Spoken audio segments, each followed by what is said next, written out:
Say hi. Hey, kia ora, Helen, Brahms here, and Zeph. Coming to you live from Temecula in California here. Just picked her up from having a bath. She is so much cleaner. Look at that pretty face. She is so much cleaner and her fur feels so much better. It was so clogged up with dirt and dust, and that when I was actually petting her and stuff, my hands would come away black.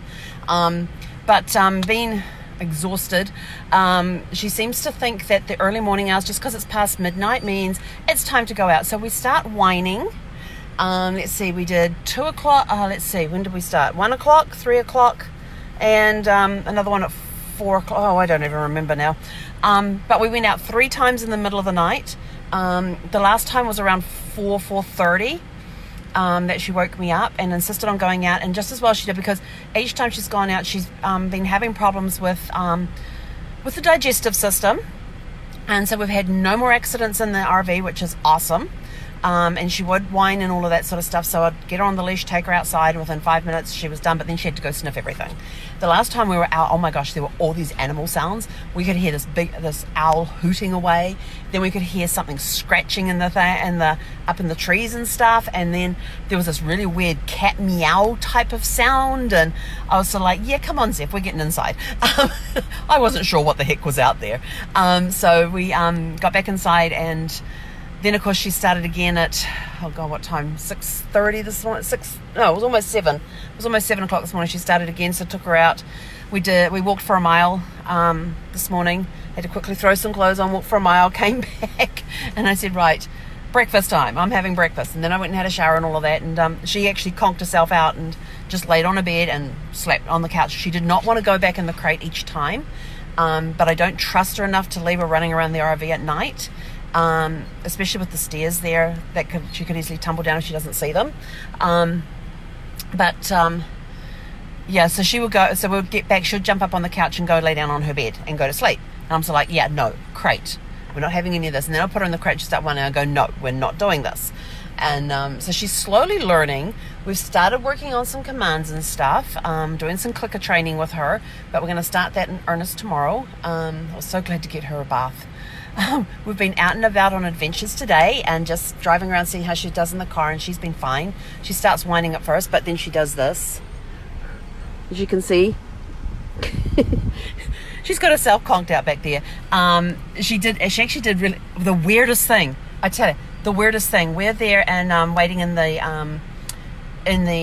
check-in area for the groomer, and I'm standing over beside the wall near the corner, just to stay out of the way for those that are coming in and picking up dogs and that sort of stuff. And this woman came in to pick up her dog, and Zeph was actually standing down beside me, and then when the dog came out from behind, I hear this growl, and I'm like, that's coming from behind me, and I turn around. She is propped up on her hind legs into the corner of the room, growling at this dog, and I'm looking at her like, what the heck's up with that? And I was like, oh my gosh, the poor thing. And she was terrified. She had her heckles up and everything, and you could see her shaking as she's standing in the corner there. And so finally the other person left with their dog, and I looked at her and went, what's wrong? And she's just standing there shaking. So they said that and this dog was about the same size or slightly smaller than she was. So it wasn't like it was one of the big, huge dogs that we saw. Well, we saw 2 huge dogs yesterday. So it wasn't like they were the big dogs. This was just one that was about the same size as her. And yet they told me that she gets on well with other dogs. So now I'm not so sure. So that's going to be interesting when she gets to meet the grandpup, or grandpups, when she gets to meet them, to see how she reacts with them. But hopefully by then we've got a little more confidence going, and a little more self-assurance and all that sort of stuff with the training.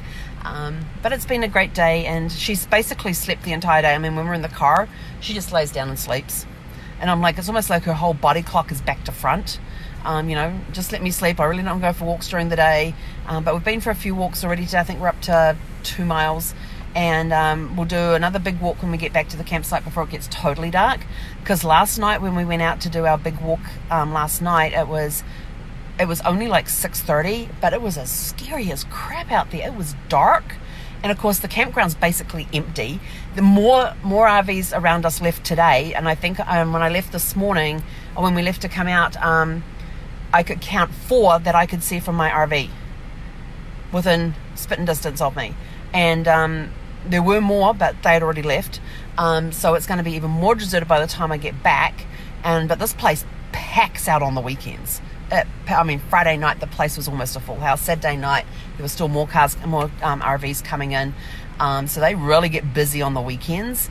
But during the week they are empty as empty can be. So we'll see how that goes tonight. As soon as we get back, we'll go for a long walk. Then I can just walk her around the RV. Because when we're on the long walk, she doesn't want to go to the bathroom. She only goes to the bathroom if I take her out and she can go somewhere close by the RV. So I'm not sure if that's just a security thing for her or she doesn't feel comfortable going to the bathroom anywhere else. Like I tried walking her around outside before I took her in, since she hadn't been outside since 6:30 she's been outside, she just hasn't done anything since 6:30 this morning. And she's interested in sniffing around but not interested in doing anything. So it's going to be an interesting thing to see if we can get her body clock to the right side of the 12. After midnight it's sleep time. Not wake mum up every 2 hours to go out. But it's all part of the adventure. I've totally forgot what it's like having a 9-month-old puppy in the house. And but she's turning out to be a sweetheart. She now wags her tail when I start approaching her, which is kind of cool. But her approaching me, she's still a little hesitant when I tell her to come. She's very ginger. She's still a little hesitant coming towards me. So we're going to be working on that. Treats are going to help a lot. Bribery and corruption at its finest. I got the clicker. I got the treats. We're just all ready to go. And we also, with PetSmart, get with the booklet that they gave us when we adopted her, get 30 minutes free one-on-one with a trainer. So it'll be good to go back and just get a refresher course on how to get back into training a 9-month-old puppy again. Well, actually, I found out she's only 8.5 months old because her birthday is March the 3rd. I don't know what it is about March, because Gus was March 23, Brad was March 30th, and she's March 3rd. Huh, interesting. Yet Bear was November, he was Thanksgiving.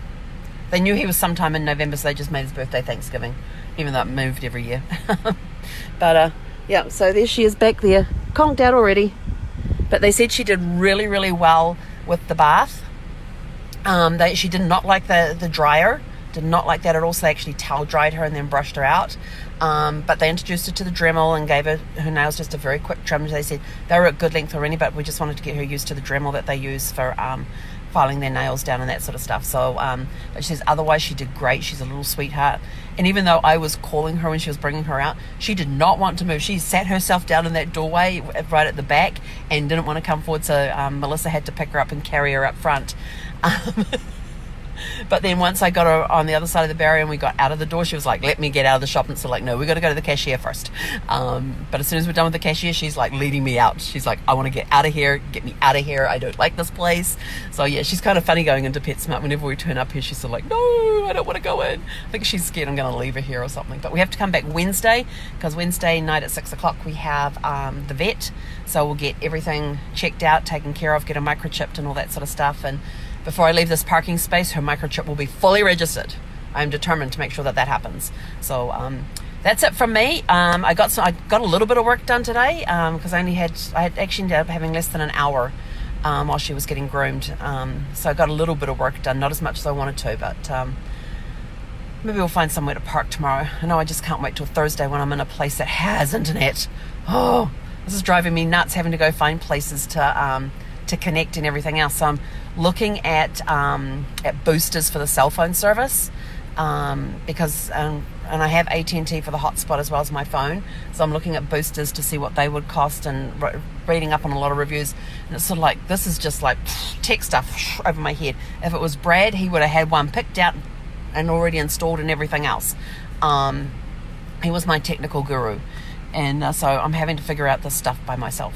So if you have ever used a booster in an RV, a cell phone booster in an RV, and have advice on that, please let me know ASAP, because it is driving me bonkers.